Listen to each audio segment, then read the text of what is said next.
सप्रेम जय भीम.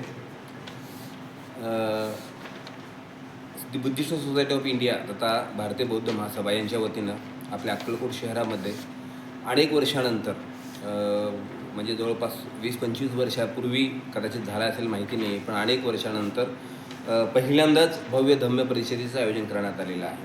त्याचबरोबर श्रामणेर शिबिराचं आयोजन करण्यात आलेलं आहे. तरी मी आपल्या सर्वांना विनम्र आव्हान करतो, आपण सर्वांनी दिनांक 10 मे 2025 ते 19 मे 2025 या कालावधीमध्ये होणाऱ्या श्रामणेर शिबिरामध्ये आणि 19 मे 2025 या दिवशी होणाऱ्या भव्य धम्म परिषदेमध्ये आपण सगळ्यांनी सहभाग नोंदवावा. कोणत्याही पद्धतीची मदत, आर्थिक मदत असेल, अन्नदान असेल, धनदान असेल, कुठल्याही पद्धतीची मदत आपण करावी आणि अनेक दिवसानंतर, अनेक वर्षानंतर आपल्या अक्कलकोटमध्ये भव्य धम्म परिषदेचं आयोजन करायला ही धम्म परिषद यशस्वी करावी.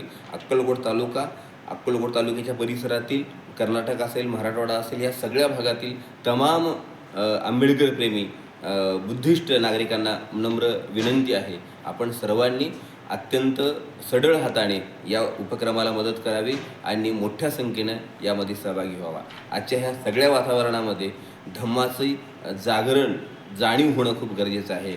धम्म संघ काय आहे, सण काय आहेत, त्यांचे मंगल दिवस कोणते आहेत, बुद्धिस्ट स्थळं कोणते आहेत, या सगळ्याविषयी आपण अनाभेज्ञ आहोत. ह्या सगळ्यांची माहिती आपल्याला या भव्य धम्म परिषदेमधून मिळणार आहे. तरी मी सर्व अक्कलकोट परिसरातील पंचक्रोशीतील सर्व नागरिकांना विनम्र आव्हान करतो, आपण सगळ्यांनी येत्या 19 तारखेला आयोजित केलेल्या धम्म परिषदेमध्ये आणि 10 ते 19 मे या दरम्यान आयोजित केलेल्या श्रामणेर शिबिरामध्ये अत्यंत मोठ्या संख्येने सहभागी व्हा. तन, मन, धन आणि मदत करा आणि आपल्या अक्कलकोट तालुक्यामध्ये बुद्धिस्ट सोसायटी ऑफ इंडिया यांचा जो बौद्ध धर्माचा जागर आहे तो जागर यशस्वी करा, हे मी आपल्या सगळ्यांना नम्र विनंती करतो. जय भीम.